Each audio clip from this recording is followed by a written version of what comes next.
Hallelujah.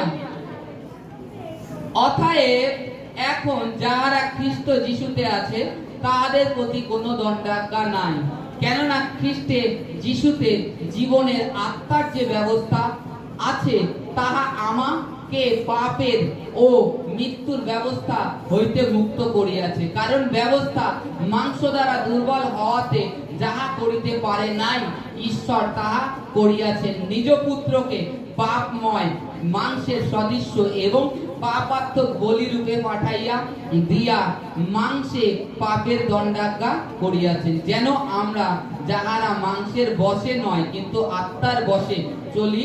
ব্যবস্থার ধর্মবিধি সেই আমাদিগতে সিদ্ধ হয়, কেননা যাহারা মাংসের বশে আছে তাহারা মানসিক বিষয় ভাবে, কিন্তু যাহারা আত্মার বশে আছে তাহারা আত্মিক বিষয় ভাবে। কারণ মাংসের ভাব মৃত্যু, কিন্তু আত্মার ভাব জীবন শান্তি, কেননা মাংসের ভাব ঈশ্বরের প্রতি শত্রুতা, কারণ তাহা ঈশ্বরের ব্যবস্থায় বশীভূত হয় না, বাস্তবিক হইতে পারে না। আর যাহারা মাংসের অধীনে থাকে তাহারা ঈশ্বরকে সন্তুষ্ট করিতে পারে না। Hallelujah, hallelujah, hallelujah. অনেকটাই বললাম যেহেতু বুঝতে সুবিধা হয়। এখানে লেখা আছে, অতএব এখন যাহারা খ্রিস্ট যিশুতে আছে তাদের প্রতি কোনো দণ্ডাজ্ঞা নেই। হালেলুয়া। এখন যারা যিশু খ্রিস্টতে আছে তাদের প্রতি কোনো দণ্ডাজ্ঞা নেই। হালেলুয়া। কত সুন্দর প্রভু অনুগ্রহ করেছেন, ভাবতে পারছেন? একবার ভাবতে পারছেন যে এখন যাহারা খ্রিস্ট যিশুতে আছে তাদের প্রতি কোনো দণ্ডাজ্ঞা নেই। হালেলুয়া। উদাহরণস্বরূপ সবাই গুড ফ্রাইডে ফাস্টিং করছে, আমি করছি না, আমাকে ঈশ্বর শাস্তি দেবে? দেবে না। কারণ আমি কিন্তু আমার কর্ম দ্বারা ধার্মিক হওয়ার চেষ্টা করিনি, আমি খ্রিস্ট যিশুতে বিশ্বাস করেছি। হালেলুয়া। যে যিশু খ্রিস্ট আমার জন্য সমস্ত কিছু পূর্ণ করে দিয়ে গেছেন, এতে আমার কোনো হস্তক্ষেপ করার প্রয়োজন নেই, হস্তক্ষেপ করার প্রয়োজন নেই। আর ফাস্টিং এর বিষয়ে আমি আগেও বলেছি, ফাস্টিংটা আমাদের নিজেদের শরীরকে নিয়ন্ত্রণে রাখে। যে আমরা নিজেরা প্রভুর থেকে দূরে সরে যাচ্ছি না তো, কিংবা আমরা প্রভুর আওয়াজটা ঠিকঠাক শুনতে পাচ্ছি তো, এই কারণে আমাদের ফাস্টিং করার প্রয়োজন। মানে আমাদেরকে পুরোপুরি জাগতিক অভিলাষ থেকে আমাদের এই মত্তা শরীরটাকে আত্মা ধরে রাখে, ওই অভিলাষ থেকে দূরে রাখে, এই কারণে ফাস্টিং করা। ফাস্টিং এ তাছাড়া ঈশ্বর যে বলেছে যে ফাস্টিং তোমাকে করতেই হবে, নাই তুমি স্বর্গে যেতে পারবে না, নাই তোমার প্রতি আমি অনুগ্রহ করব না, এমন নয়, নাই তুমি সুস্থ হতে পারবে না, এমন কোথাও লেখা নেই। হালেলুয়া। যে ঈশ্বর কিন্তু বলেনি যে তোমাকে কর্ম করতে হবে কিংবা তোমাকে প্রত্যেক বছর গিয়ে বলি দিতে হবে, ঈশ্বর বলেনি। ঈশ্বর কি বলেছে? বাইবেলে বলছে রোমিওতে, এখন যাহারা আছে খ্রিস্ট যিশুতে তাহাদের প্রতি কোনো দণ্ডাজ্ঞা নেই, কোনো দণ্ড হবে না। তারা যদি যা বিশ্বাস করে প্রভু যিশু মুক্তিদাতা পরমেশ্বর পাপ ক্ষমাকারী ঈশ্বর, তাকে গ্রহণ করে নেয়, তার আর কোনো কর্ম করতে হবে না। তাকে ঈশ্বরের সম্মুখে প্রার্থনা করা, ওটা তোমার নিজের ভালোর জন্য প্রভু বলছে। প্রার্থনা করা, ঈশ্বরের নিকটে থাকা, যাতে তুমি পাপ থেকে বাঁচতে পারো। এই কারণে ঈশ্বর বলছে, কারণ খ্রিস্টতে এখন যে আত্মার ব্যবস্থা আছে তার দ্বারা আমাদেরকে সমস্ত মানসিক বিষয় অভিলাষ থেকে দূরে রাখে।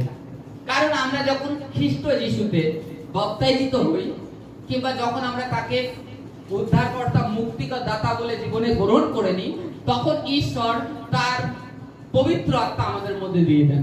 হালেলুয়া। কি দিয়ে দেন? পবিত্র আত্মা।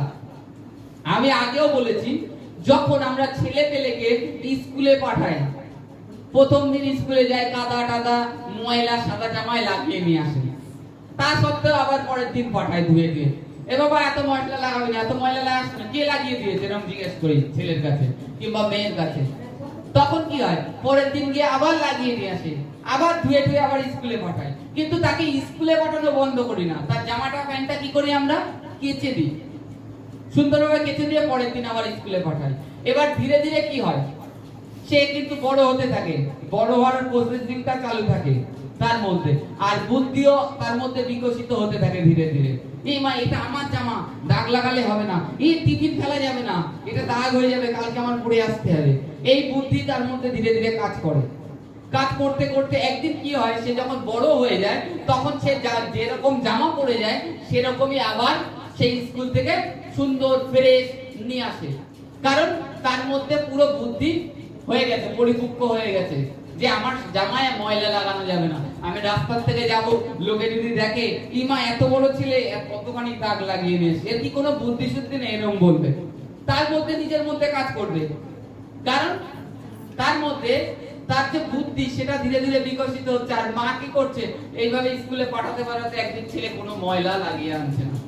তখন মা বুঝতে পারছে আমার ছেলে পুরোপুরি বড় হয়ে গেছে, এর বুদ্ধি জ্ঞান হয়ে গেছে সম্পূর্ণ।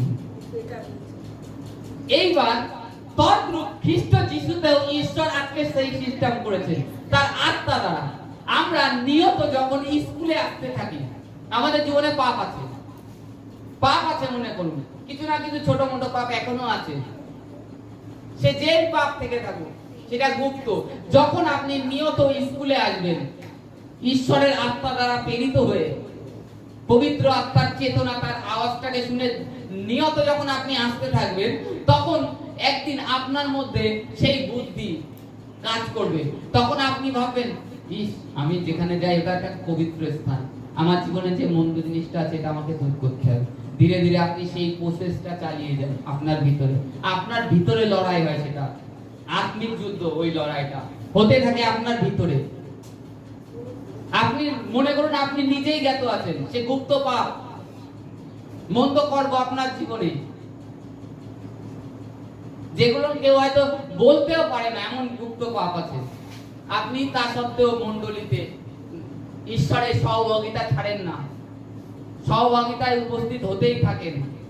তখন আপনার মধ্যে পবিত্র আত্মা ধীরে ধীরে আপনাকে চেতনা দেয়, তুই যেটা করছিস এটা আস্তে আস্তে ছেড়ে দে। কিন্তু পবিত্র আত্মা আপনাকে ছেড়ে বেরিয়ে যাবে না, আপনাকে পাপীও বলবে না, কারণ আপনার পাপের মূল্য চুকিয়ে দিয়েছে। তো আপনি যেটা পাপ করছেন ওটা পাপ না, ঈশ্বর ওর জন্য আপনার অ্যাডভান্সে, আপনি যে বর্তমানে এখন যে আছেন কিংবা ভবিষ্যতে কি হবে না হবে আপনি জানেন না, অলরেডি ঈশ্বর আপনার জন্য পাপের মূল্য চুকিয়ে দিয়েছে।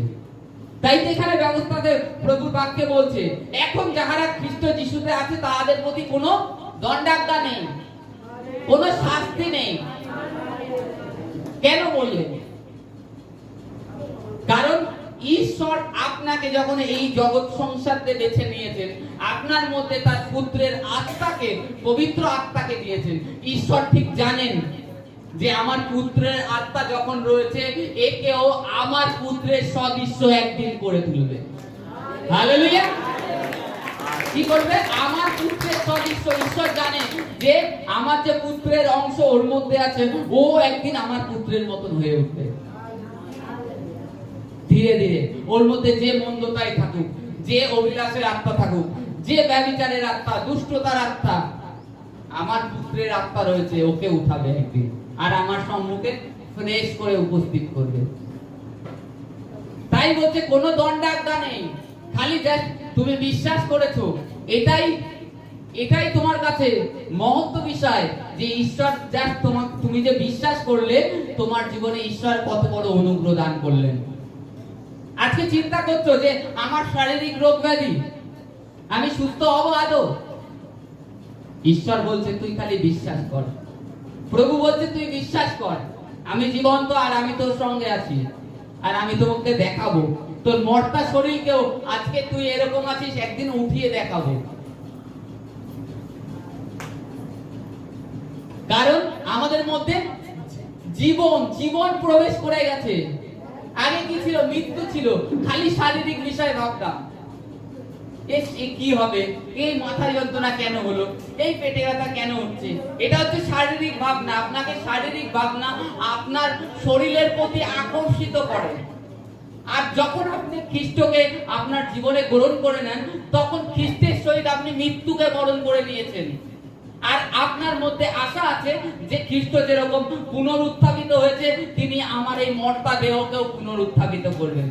তাতে হয়তো এই পৃথিবীতে শারীরিক রোগ ব্যাধি থেকে হোক কিংবা আপনি আত্মিক জীবনে ওটা তো পাবেন, ওটা পরে। কিন্তু তার আগে ঈশ্বর এটাই দেখাতে চায় যে এখানে হচ্ছে আত্মিক জীবনের ফল ভোগ করো।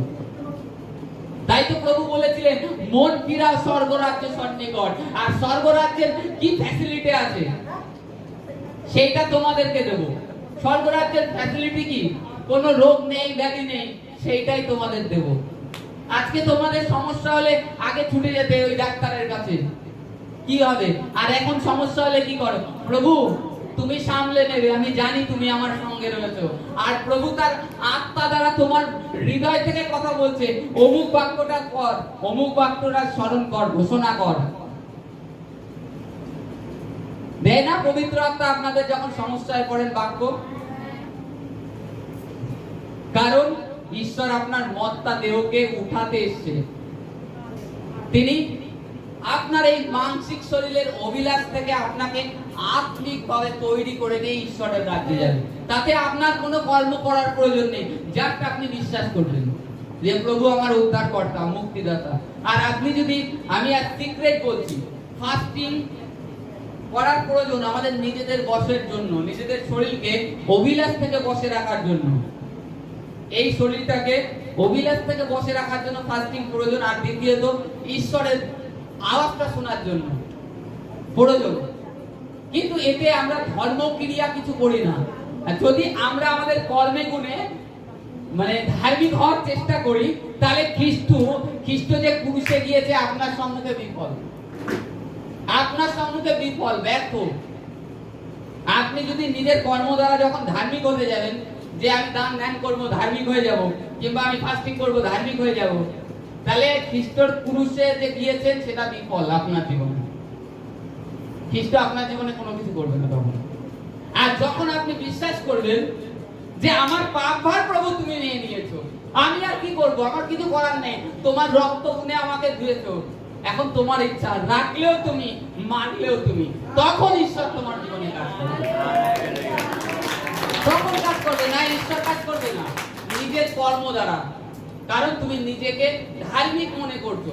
তাই তো বাইবেলে প্রভু বলছে, দুই ব্যক্তি ধর্মধামে এসলো। একজন ফরাসি মন্দিরে উঠে বলছে, প্রভু সপ্তাহে আমি 7 দিন উপোস করি, না সপ্তাহে আমি 2 দিন উপোস করি, দান দশমাংশের যেটা হয় সেটা আমি দিই প্রত্যেক মাসে, আমার পরিবার তোমার আরাধনা করে। কিন্তু চোরটা আসলো, চোর এসে নিচে দাঁড়িয়ে বলছে, হে প্রভু তোমার ওই মন্দির তো দূরে থাক, ওই মন্দিরে তো উঠার তো আমার অধিকার নেই, আমি পাপী প্রভু, তোমার ওই স্বর্গেও ওই দিক পরের দিকেও তাকানোর আমার ক্ষমতা নেই, প্রভু আমায় ক্ষমা করো।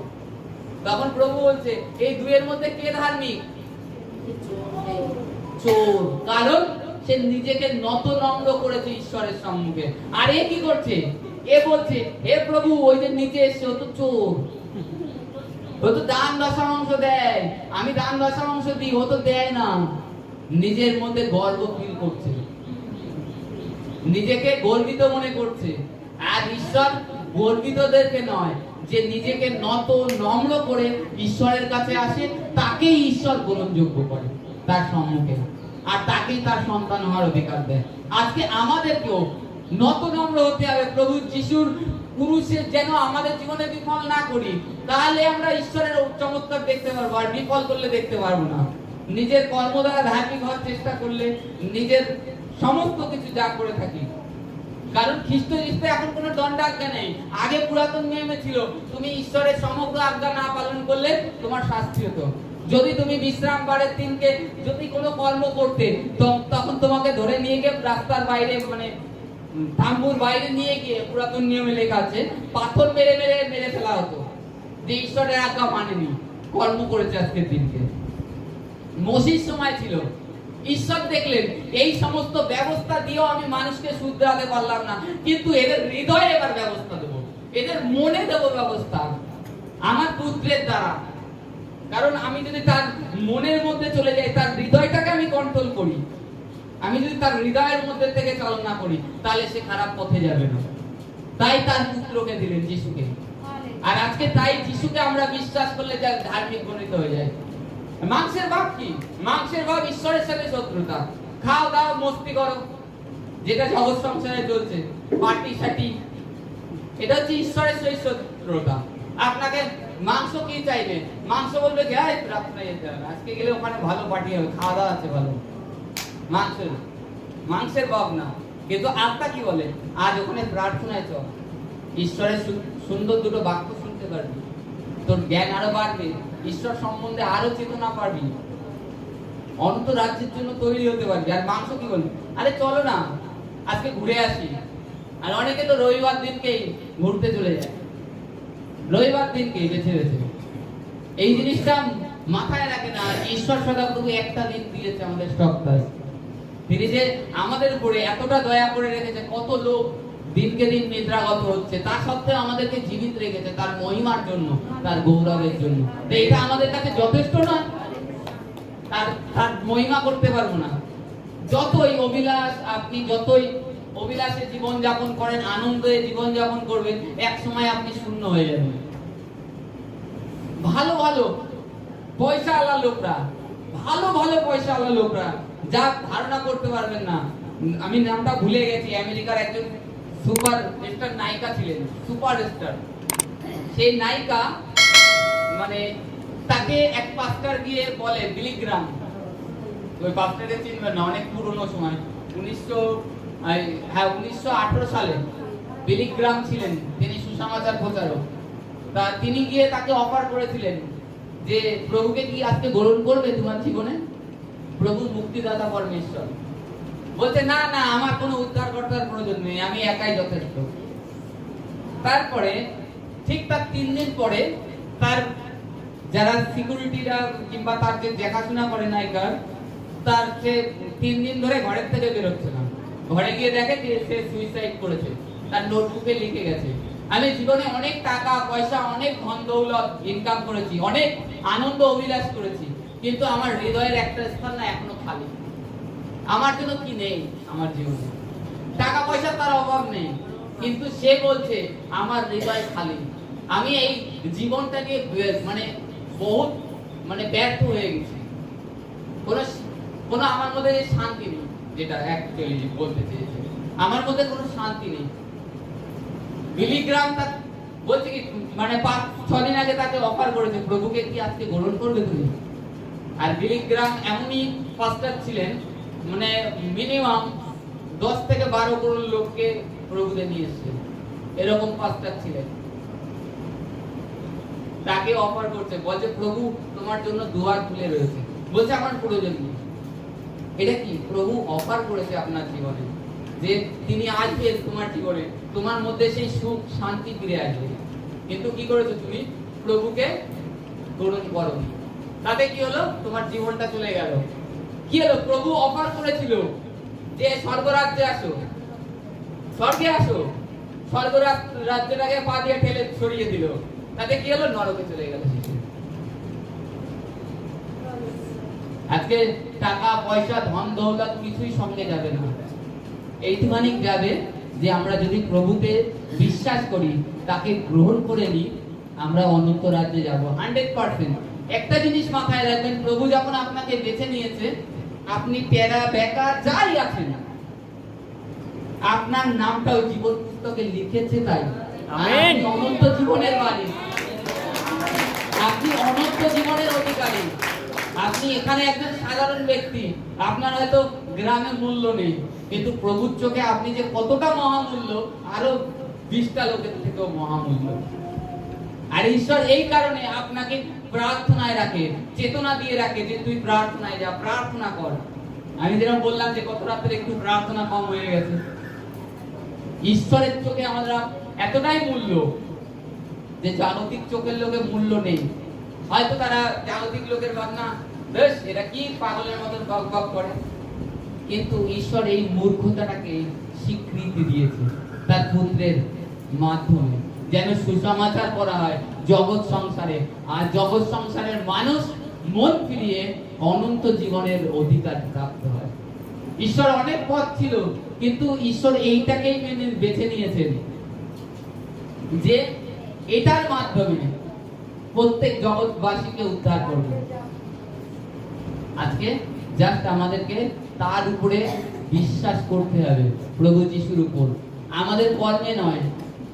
আমাদের কর্ম নয়। কারণ আমরা দিনভর হয়তো জগৎ সংসারে থাকি, কোনো না কোনো ক্রমে। আমি বলতে চাই না, আমার আত্মা আমাকে চেতনা দেয় সবসময়, এই মিথ্যে কথা বলিস না, এই কর্ম করবি না। তার বাক্য দ্বারা আমাকে চেতনা দেয়।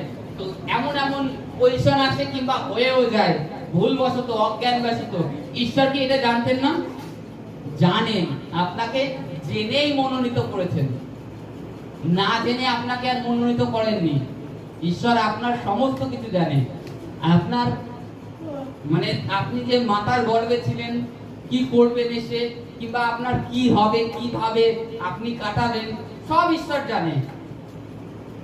জেনে শুনেই আপনাকে মনোনীত করেছে। কি বললাম?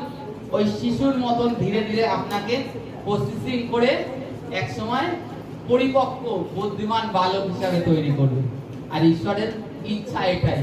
আর আমরা যেন ঈশ্বরের এই অফারটা, যীশু খ্রিস্টের যে বিশ্বাস দ্বারা ধার্মিক হয়েছি, এটাকে যেন কেউ অগ্রাহ্য না করি আমাদের জীবনে। আর ঈশ্বরের সুস্থতা, যখন ঈশ্বরের পুত্র আমাদের মধ্যে আসবে, তখন আমাদের এই মৃত শরীর অলরেডি ধীরে ধীরে জীবিত হয়ে যাবে। ধীরে ধীরে আমাদের থেকে ওই রোগ ব্যাধি, যে রোগ নিয়ে আজকে এসেছেন, সেই রোগ আপনার শরীরে থাকবে না। কারণ আপনার মধ্যে ঈশ্বরের পুত্র, জীবন্ত ঈশ্বর এসে গেছে। সেই জীবন্ত ঈশ্বর আপনাকে উঠিয়ে দেবে একদিন। Hallelujah, hallelujah, hallelujah.